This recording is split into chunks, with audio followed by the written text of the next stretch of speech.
Jó, ousadia na oração.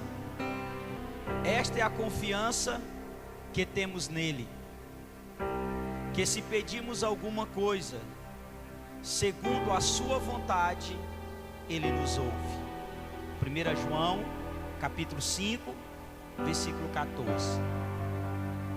Esta é a confiança que temos nele. Há uma confiança do servo de Deus, há uma confiança do cristão em Deus. Esta confiança está baseada no fato de nós orarmos e o Senhor nos ouvir. Nós temos uma confiança que se nós pedimos alguma coisa segundo a vontade de Deus, Ele nos ouve, Ele escuta o nosso clamor. A confiança de todo cristão, ela tem que estar baseada no relacionamento com Deus, e não naquilo que tem ou naquilo que deseja ter. Nós não devemos confiar nas nossas finanças, no nosso intelecto, nos nossos diplomas, ou nas nossas escrituras, no nosso círculo de amizades, no governo, na economia de um país. A confiança de um cristão está no fato de ele ter um relacionamento com Deus. E esse relacionamento ele se dá por meio da oração.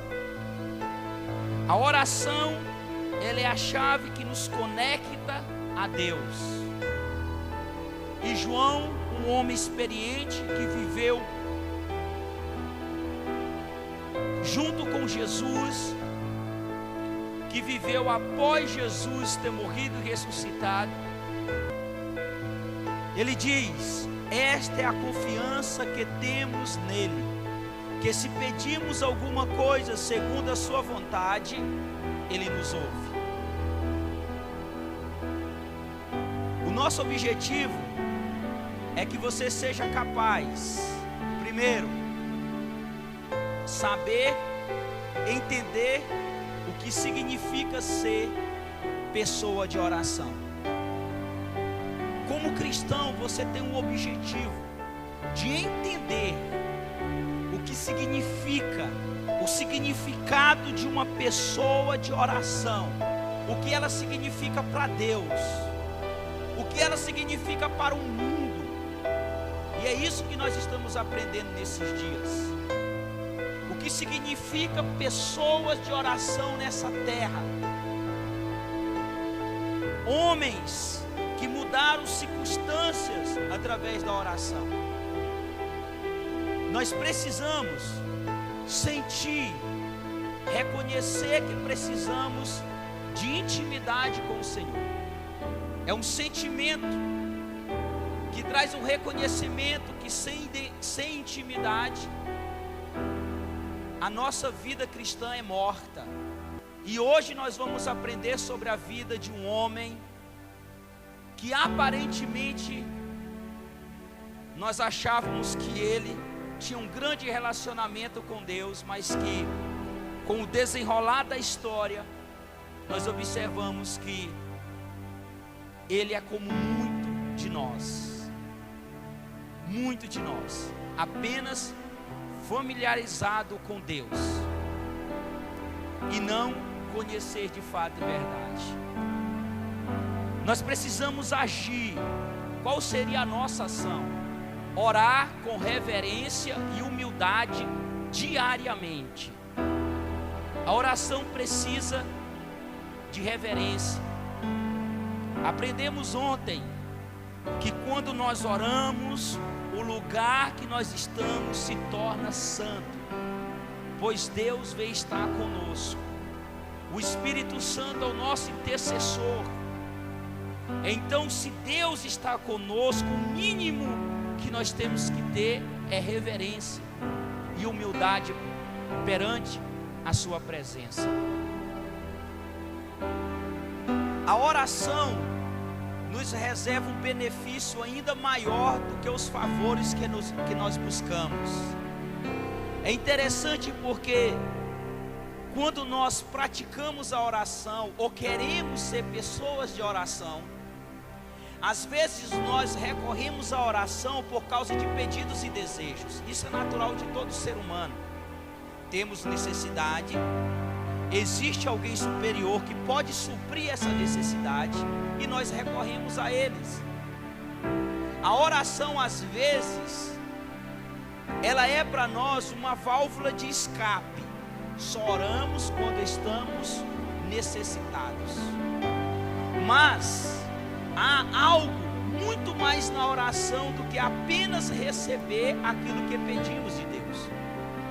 Senhor, estou doente, preciso de uma cura. Senhor, a minha família não vai bem, eu preciso que o Senhor nos ajude. Então, a oração, quando você se torna uma pessoa de oração, ela vai te levando a um benefício muito maior do que a cura que você pediu, e muito maior do que a resolução dos problemas familiares, financeiros e etc. É interessante que a oração nos leva a benefícios maiores do que os nossos desejos, e vamos aprender sobre esses benefícios. Vamos tomar o exemplo marcante das experiências de Jó, as quais Deus fez questão de deixar registrada na Bíblia, para que nós pudéssemos aprender sobre esse homem. Pela experiência de Jó, aprendemos o que há de melhor na oração, a possibilidade de conhecermos verdadeiramente o Deus a quem dirigimos as nossas orações. Aí nós perguntamos: nós estamos em busca de termos um relacionamento com o Senhor, mas nós conhecemos verdadeiramente o Deus em quem oramos, o Deus em quem recorremos? Porque quem busca favores a alguém que não conhece é os ímpios. Por exemplo, o ímpio, ele ouve que existe um adivinho, que existe um curandeiro, ele precisa da cura, ou ele precisa saber de algo que está em oculto, e ele consulta essa pessoa. Essa pessoa, por vez, vai consultar os seus deuses, os demônios, para obter uma resposta que você deseja. Então, às vezes nós buscamos apenas a resolução dos nossos problemas e não conhecer aquele que resolve os problemas. Nós não estamos nem aí para qual caboclo, Exu ou entidade que vai resolver o problema. Nós queremos o problema resolvido. Às vezes nós cristãos estamos agindo dessa forma. Nós não conhecemos o Deus em que servimos, aquele com quem oramos, porque nós queremos apenas que os problemas sejam resolvidos. Ouvimos sempre na rua o carro de som, ou no rádio, ou na televisão, anúncios publicitários convidando pessoas à igreja da seguinte forma: venha você que está ouvindo vozes, venha você que está desesperado, venha você que está endividado, venha você que está prestes a ter uma separação, venha você que está doente, que hoje Deus vai resolver seus problemas. Há um convite para resolver problema e não para apresentar o Deus que resolve problemas. Se nós fizéssemos um aviso publicitário convidando pessoas da seguinte forma: venha você que está bem de situação financeira, seu casamento está ótimo, a sua saúde está perfeita, venha cultuar e aprender quem é Jesus Cristo de Nazaré. Ninguém vem para o culto, porque nós não prometemos, nada de suprir a necessidade. Mas enquanto nós vivermos como igreja que busca a Deus apenas para suprir necessidades, nós seremos igrejas medíocres, pobres, anêmicas. Igrejas que não têm autoridade no mundo espiritual. Uma igreja que não consegue dar bons conselhos. Uma igreja que não consegue resolver o problema social do setor ou da sociedade que moramos, porque somos igreja egoísta. Vamos aprender que essas experiências de Jó, ela levou Jó a ter um relacionamento verdadeiro com Deus. Agora, primeiro, só haverá proximidade quando houver intimidade. Você só se tornará próximo de Deus quando você for íntimo de Deus. Sem intimidade, sempre haverá uma barreira, sempre haverá um obstáculo. Você vai recorrer à oração do pastor, porque você acha que a oração do pastor é mais forte. Você acredita que se o pastor orar, as coisas acontecem, mas se você orar, você acha que não acontece. Porque você pensa, eu não leio a Bíblia todo dia, eu não oro todo dia, mas o pastor lê todo dia, o pastor ora todo dia, então o pastor está mais próximo. E você acaba confiando nos outros uma fé que Deus colocou no seu coração, que era para você desfrutar dela, mas você acaba buscando ajuda na fé dos outros. Mas não é isso que Jesus quer. Ele quer que cada ser, cada pessoa tenha um relacionamento com Ele. Cada um tem que ser pessoas, gente de oração. Cada um. Esse é o objetivo do Senhor. Só haverá proximidade quando houver intimidade. Em nosso critério de espiritualidade, Jó estaria num patamar bem elevado, visto que desfrutava, aparentemente, de íntima comunhão com o Senhor.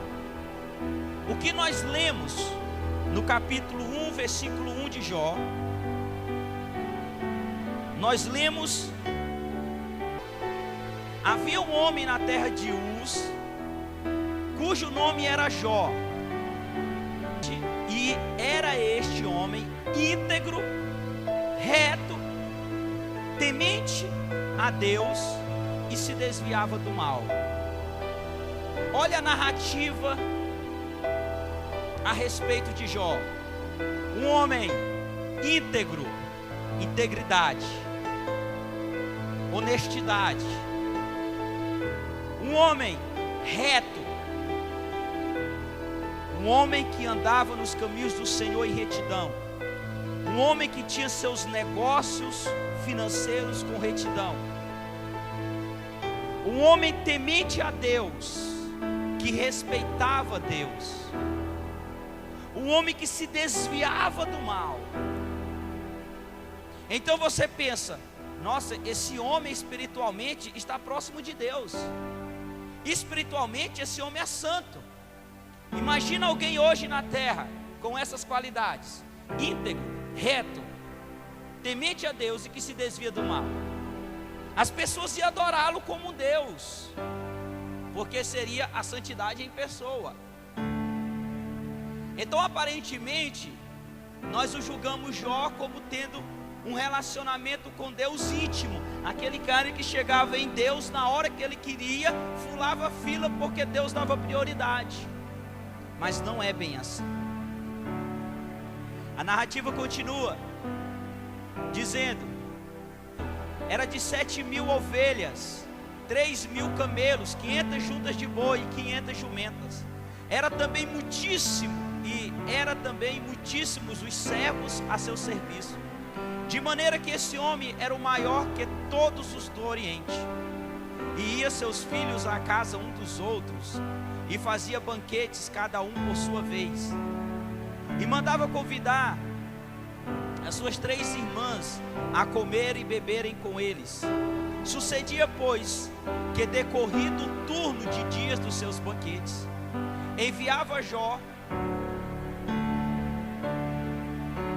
e os santificava, e se levantava de madrugada e oferecia holocausto segundo o número de todos eles, porque dizia Jó: porventura pecaram os meus filhos e amaldiçoaram a Deus no seu coração. Assim fazia Jó continuamente, diariamente. Um homem que cuidava da família, um homem, enquanto os filhos se banqueteavam, ele orava pelos filhos, para que a maldição não caísse nos seus filhos. Um homem de exemplo, um homem que sacrificava, mesmo sem saber se seus filhos fizeram alguma coisa, apenas por suspeita. Um homem de exemplo. Então você diz: quem é como Jó? Eu e você. Aparentemente Jó seria aquele homem que tinha contato todos os dias com Deus, diariamente, sem fila, porque era muito santo. Mas nós aprendemos que não é bem assim. Que nós aprendemos é que, contrariando, porém, as nossas expectativas, aprendemos que Jó conhecia a Deus bem menos do que ele imaginava. Jó conhecia Deus muito pouco. Imagina alguém íntegro, reto, temente a Deus e que se desvia do mal, conhecer Deus bem pouquinho. Queridos, olhando a vida de Jó, eu me pergunto: o que será da minha vida? Eu, Francisco. Com as qualidades de Jó, nós aprendemos que ele conhecia Deus muito pouco. Imagina eu e você. Será se conhecemos a Deus de verdade? Será se nós conhecemos o Deus que nós cultuamos? Será? Olha, a fé de Jó se apoiava na familiaridade e não na intimidade. Você diz assim: olha, vai lá na Igreja Batista Aliança Filadélfia, porque o pastor Francisco pregou uma palavra de Deus e uma pessoa foi curada. Então a pessoa vem porque quer receber também uma cura.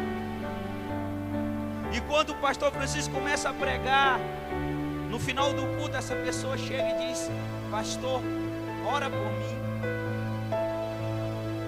E se algo acontecer na vida dela, ela vai testemunhar da segunda forma: o Deus que o pastor Francisco serve me curou. Sabe aquele negócio de ter sempre alguém intermediando por nós? As pessoas chegam sempre: pastor, ora por mim. Nós queremos sempre um intermediador. Quando nós falamos assim: você conhece a Jesus de Nazaré? Sim, conheço. Você já ouviu falar de Jesus de Nazaré? Sim, ouvi falar. Eu sou cristão, eu sigo Jesus de Nazaré. Mas, queridos, observando essa história de Jó, eu vejo que muitos de nós apenas têm uma familiaridade de Jesus, conhece Ele superficialmente, apenas de forma de aprendizado de uma outra pessoa, de alguém que pregou. Por exemplo, quem já leu o livro de Jó todo, levanta a mão. De 60 pessoas, 5. Ou seja, você está aprendendo sobre a vida de Jó por uma outra pessoa, e não por você mesmo, através da leitura e do conhecimento de Jesus. Dessa forma nós conhecemos a Deus, não intimamente junto com Ele, mas apenas de ouvir falar do que os outros falam. Jó, ele não tinha intimidade com Deus. Olha o que está registrado no capítulo 42, versos 5 e 6 do livro de Jó.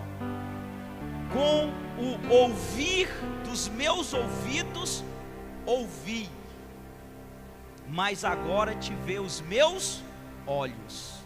Por isso me abomino e me arrependo no pó e na cinza.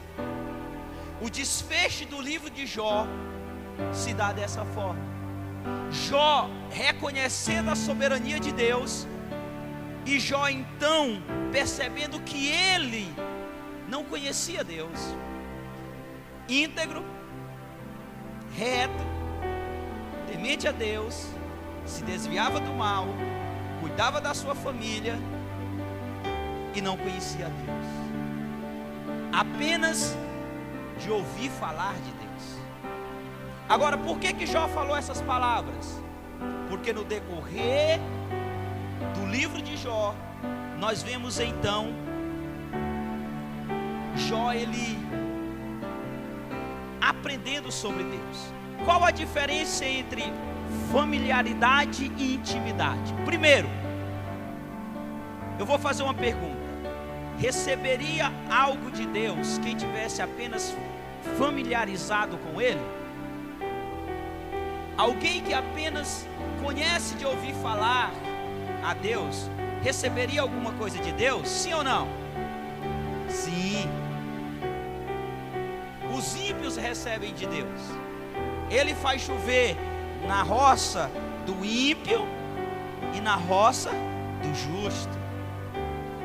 Ele faz brotar o alimento na lavoura do ímpio e na lavoura do justo.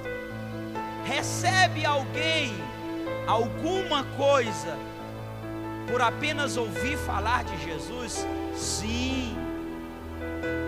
Porque senão nenhum de nós aqui receberíamos alguma coisa.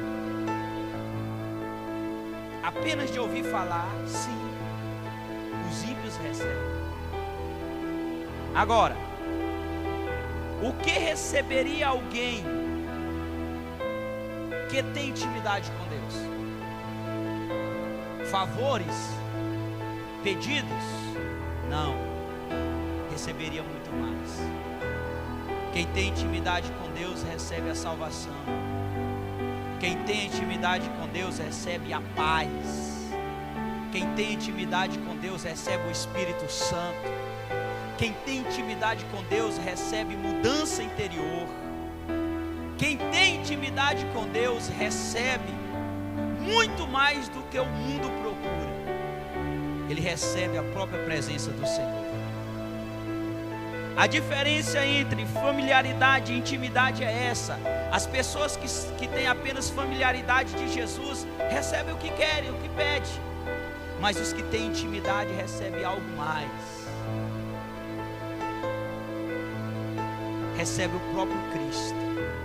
Primeiro, a intimidade não desobriga a reverência.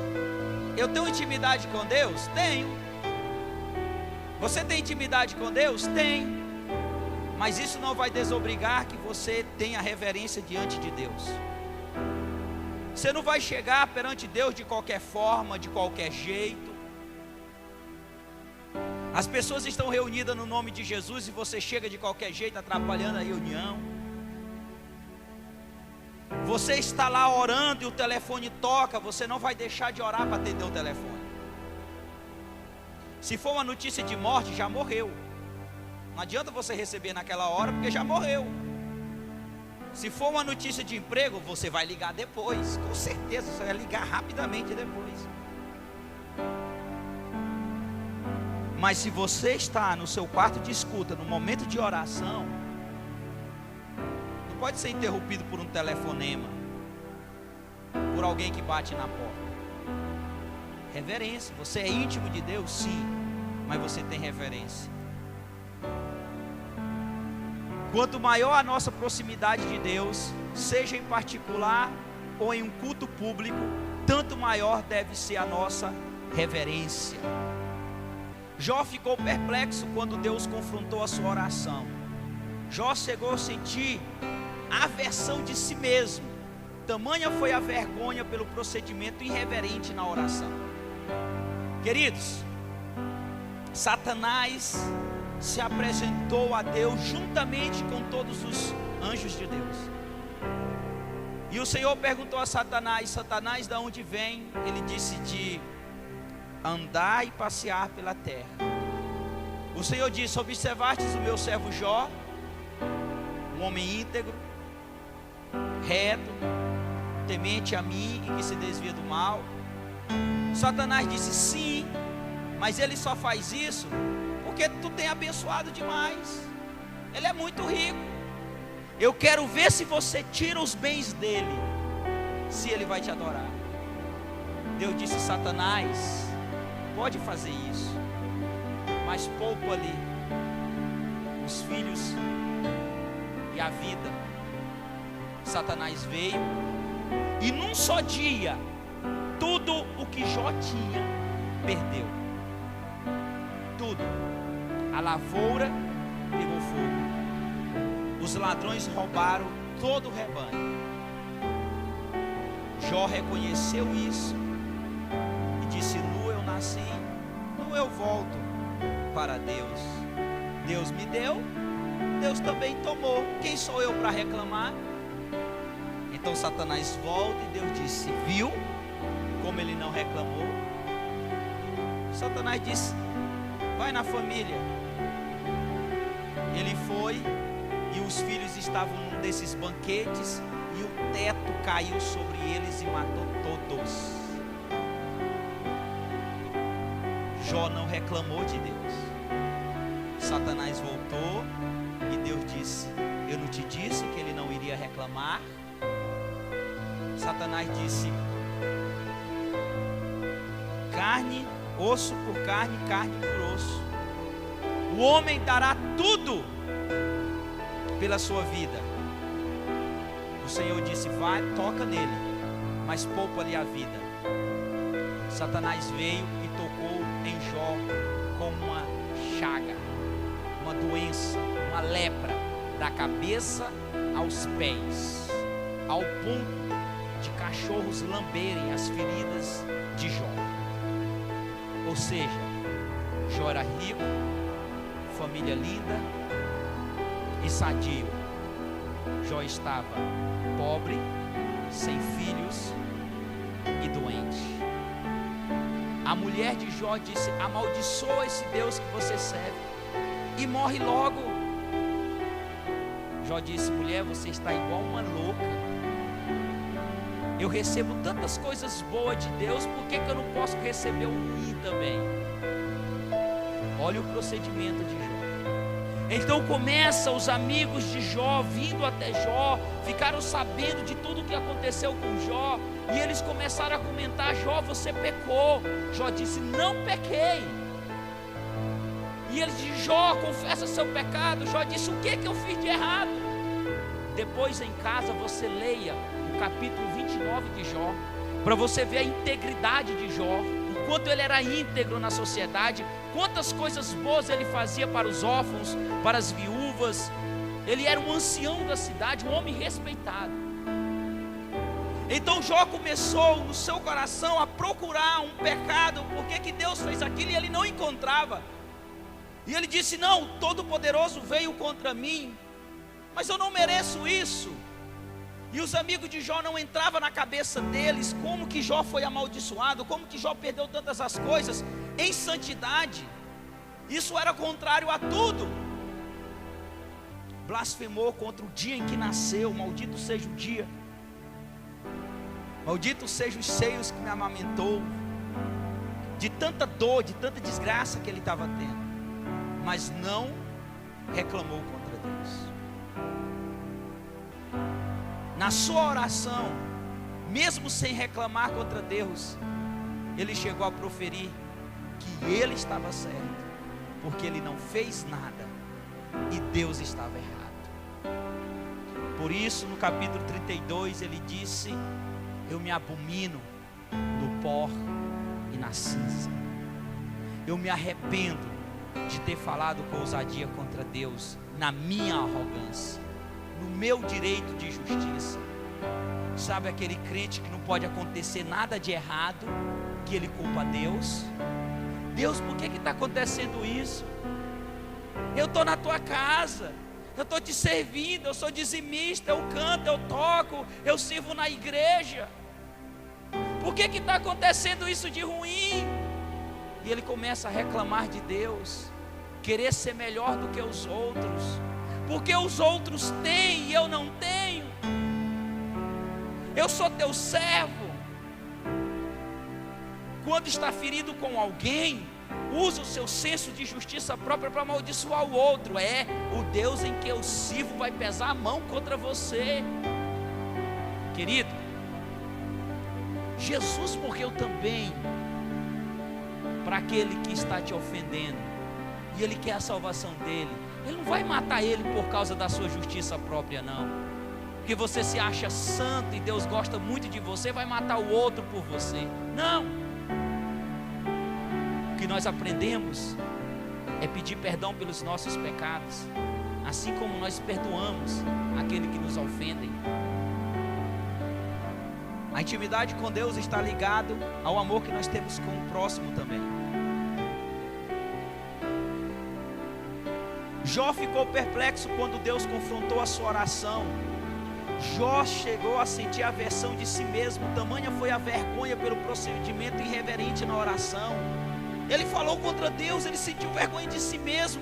Senhor, como eu pude ser tão arrogante em dizer que eu não tinha feito nada? Aprendemos também que intimidade não justifica informalidade. Em Romanos capítulo 8, versículo 15 diz: porque não recebestes o espírito de escravidão, para outra vez estardes em temor, mas recebeste o espírito de adoção de filhos, pelo qual clamamos, Abba, Pai. Um dos grandes benefícios que nós recebemos de Jesus foi esse livre acesso a Deus, ao ponto de chamarmos Deus de Pai, Papaizinho, esse Abba, Papai querido. Agora, mesmo com toda essa liberdade, essa intimidade, não justifica nós chegarmos a Deus de forma irreverente, qualquer. Esse negócio de dizer assim, ímpios que não conhecem a Deus, o cara lá de cima, meu amigão, pessoas que não conhecem a Deus, ameaçam os outros com o poder de Deus. O homem lá de cima vai fazer justiça. Querido, se Deus fosse fazer justiça, essa pessoa que está clamando por justiça era a primeira a sofrer, porque é um injusto também. Já pensou quando alguém faz alguma coisa contra você e você diz assim, eu confio na justiça de Deus? Cuidado. Faça uma autoanálise da sua vida primeiro e vê se você está perfeito. Porque se a justiça de Deus descer contra aquele que você deseja, vem contra você também numa área que você não está nem pensando. Você não pediu justiça? Deus vai fazer justiça. Nós temos que aprender. Essa liberdade está condicionada à intimidade e não deve dar espaço à informalidade e à petulância. As pessoas estão reunidas em nome de Jesus em oração. Não atrapalhe. Em qualquer lugar. Tem umas pessoas numa casa orando. Não entre naquela casa. Não puxe a cadeira. Não liga a televisão. Se tem um culto na casa do vizinho, não liga som alto não. Não seja irreverente não. Se tem alguém orando na sua casa, o seu esposo saiu para o quarto para orar, o seu filho está lendo a Bíblia, a sua esposa está lendo a Bíblia, não fica com irreverência, petulância, ligando televisão, assistindo coisas que não deve, ouvindo som, atrapalhando, chamando. Qualquer coisinha que acontece, vou lá chamar. Não, deixa a pessoa lá. Não atrapalhe a oração do outro. Eu tenho intimidade com Deus. pessoa está orando, eu vou chegar, e aí, Deusão, beleza? Aqui sou eu, íntimo teu. Dá licença aí que eu vou dar um recado aqui pro cara. Não, queridos. Intimidade é respeito com Deus. Respeito. Precisamos aprender isso. Norte-coreano. Ele veio aqui no Brasil e ele ficou perplexo com a irreverência do povo na igreja. Ele estava pregando em uma das maiores igrejas do Brasil. E ele observando tudo, ele falou: meu Deus, o povo entra e o povo sai, o povo se levanta, come dentro da igreja, como se Deus não estivesse ali. O povo tira foto na hora do culto, o povo usa o celular na hora do culto, o povo fica mexendo em outras pessoas, conversas paralelas, e a palavra dele só foi essa: não posso pregar neste lugar, porque Deus não está aqui. Porque em todos os lugares da Bíblia, o qual homens oraram a Deus, era lugar de reverência e lugar santo. O primeiro sinal que Deus não está no lugar chama-se baderna. Baderna. Paulo disse: fazei tudo com ordem e decência. Jesus, Deus, quando passou a planta do tabernáculo para Moisés, tudo planejado. Vocês irão fazer uma festa de luas novas, vocês vão celebrar a Páscoa, mês tal, dia tal, organização, agenda, calendário. Então, querido, aonde há bagunça e confusão, Deus não está no meio. Precisamos aprender isso, que essa liberdade, ela não está, essa intimidade, ela não está condicionada à informalidade, a essa petulância e qualquer outra coisa. Quem conhece Deus com mais profundidade só pode tratá-lo com respeito que ele merece. Quando Pedro viu Jesus, quando ele reconheceu o poderio de Jesus, os milagres de Jesus, ele disse: Pai, afasta-te de mim, pois eu sou um homem pecador. Isaías, quando viu a beleza de Deus, ele disse: ai de mim, porque vou perecendo, pois sou um homem de impuros lábios, e os meus olhos viram o Senhor dos exércitos. Homens que viram a santidade de Deus, olharam para dentro de si e viu que eles não eram nada. Tanta era a glória e a presença do Senhor. Apocalipse capítulo 7, versículo 12, diz assim: dizendo: amém, louvor e glória e sabedoria e ações de graça e honra e poder e força ao nosso Deus para todo sempre. Amém, igreja? Louvor, glória, sabedoria e ações de graça e honra e poder e força ao nosso Deus para todo sempre. Amém. Honra, reverência, respeito. Também, em segundo lugar, só haverá grandeza quando houver humildade. Jó tinha perdido tudo, então começou a queixar-se com indignação contra a sua própria sorte.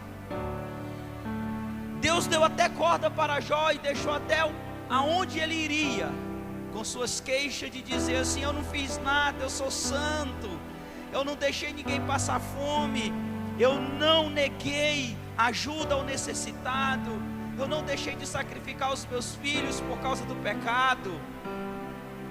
Deus deixou Jó se justificar. O Senhor interferiu naquele processo de lamúria, como está escrito em Jó 38, do 1 ao 2. Depois disso o Senhor respondeu a Jó de um redemoinho, dizendo: quem é este que escurece o conselho com palavras sem conhecimento? Quem é? Quem é você que fala palavras sem conhecimento a mim? Quem é você, Jó? Um pó da terra. Quem é você para reclamar que você é justo diante de mim? Só haverá grandeza quando houver humildade. Não existe grandeza no homem se não for pelo caminho da humildade. Enquanto Jó reclamava na sua indignação, o Senhor ficou ali tolerando Jó.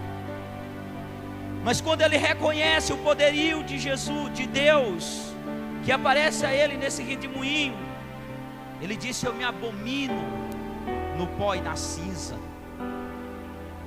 Reconheceu. Aí Jó se tornou grande.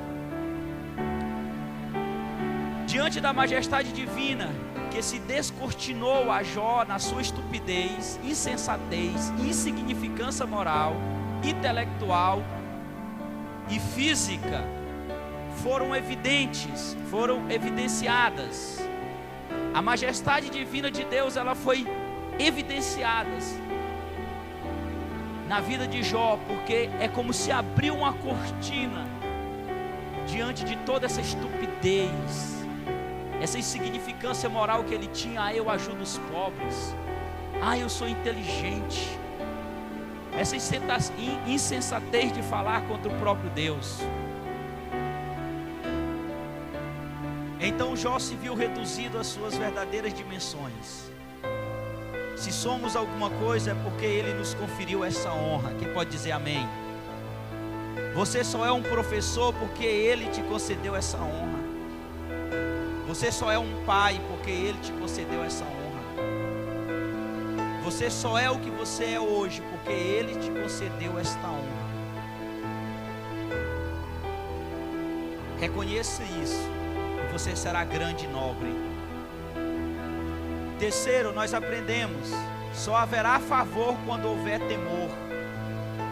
Não adianta ficar pedindo temor a Deus, favores a Deus, se não teme a Deus. Igual os ímpios. O cara lá de cima vai fazer justiça, nem conhece a Deus, não teme a Deus. Depois do encontro com Deus, Jó confessa a sua condição pecaminosa, tantas vezes negada perante seus inquisidores. 42, do 5 ao 6. Como com o ouvir dos meus ouvidos ouvi, mas agora te vê os meus olhos. Por isso me abomino e me arrependo no pó e na cinza. O temor caiu no coração de Jó verdadeiramente. Ele viu a grandeza divina de Deus e disse: nossa, quem sou eu para reclamar do Criador? Queridos, presta atenção. Sabe o que é que Jó está dizendo? Quem sou eu de reclamar que perdi 7 filhos em um dia? Quem sou eu de reclamar porque eu era o maior homem do Oriente e deixei de ser para ser o menor homem em um dia? Quem sou eu para reclamar que tinha saúde e agora tenho doença total? Temor a Deus, temor ao Senhor, aí o favor vai vir. Aprendemos pela quarto ponto, aprendemos que só haverá resposta quando houver mudança. Aí você está clamando, pedindo a Deus, pedindo a Deus, pedindo a Deus, e as coisas não acontecem, mas você não muda.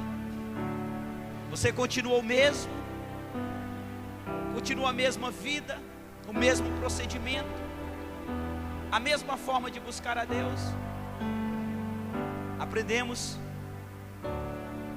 que só haverá resposta de Deus quando houver mudança de atitude por parte daquele que o busca.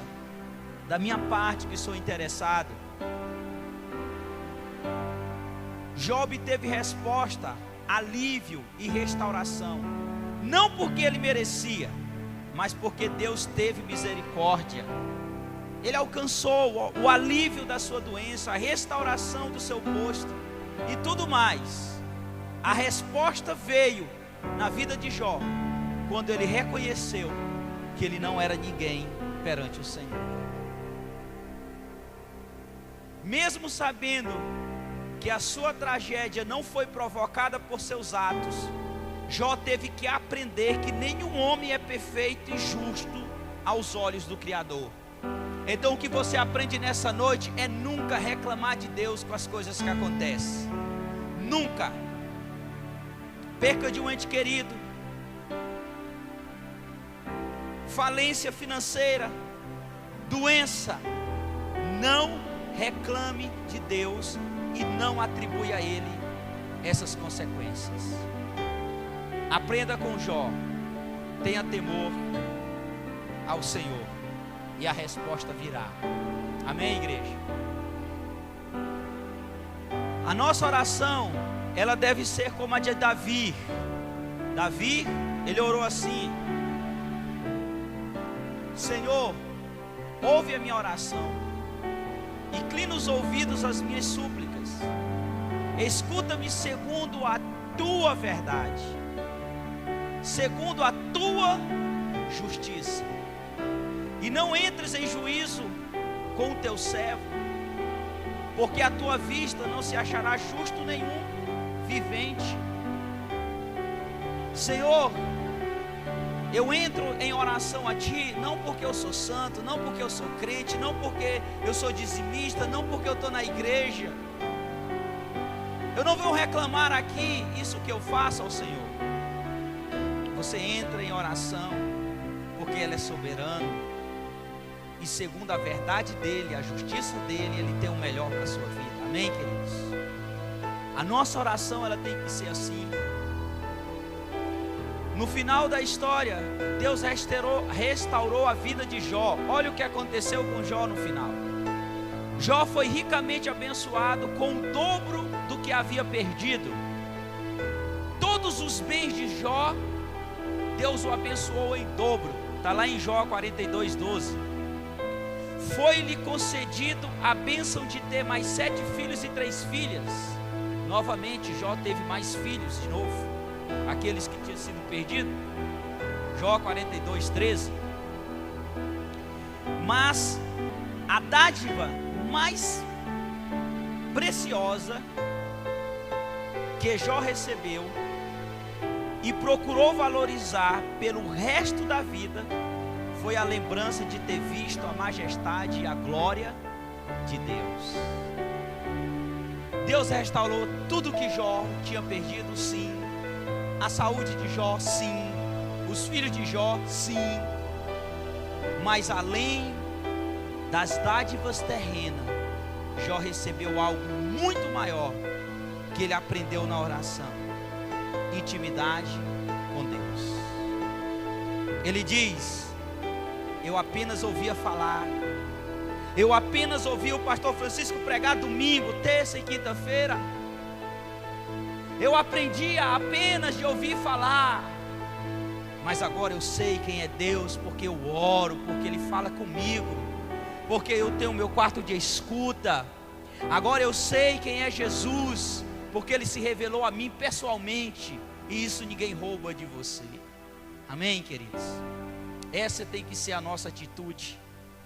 Esse tem que ser o nosso procedimento. E gente de oração é gente que se encanta mais com a proximidade que com a prosperidade resultante da oração. Gente de oração é aquele que fica mais satisfeito em estar próximo de Deus do que receber algum favor de Deus. E dizemos: porque a tua graça é melhor do que a vida, e os meus lábios te louvarão. Salmo 63:3. Agora é hora de agir. Não adianta ouvir uma palavra e sair dizendo que foi bom, foi maravilhoso o aprendizado. É hora de agir. Orar com reverência e humildade. reconhecendo que precisa de intimidade com o Senhor. Se coloque de pé e ore como você aprendeu nessa noite.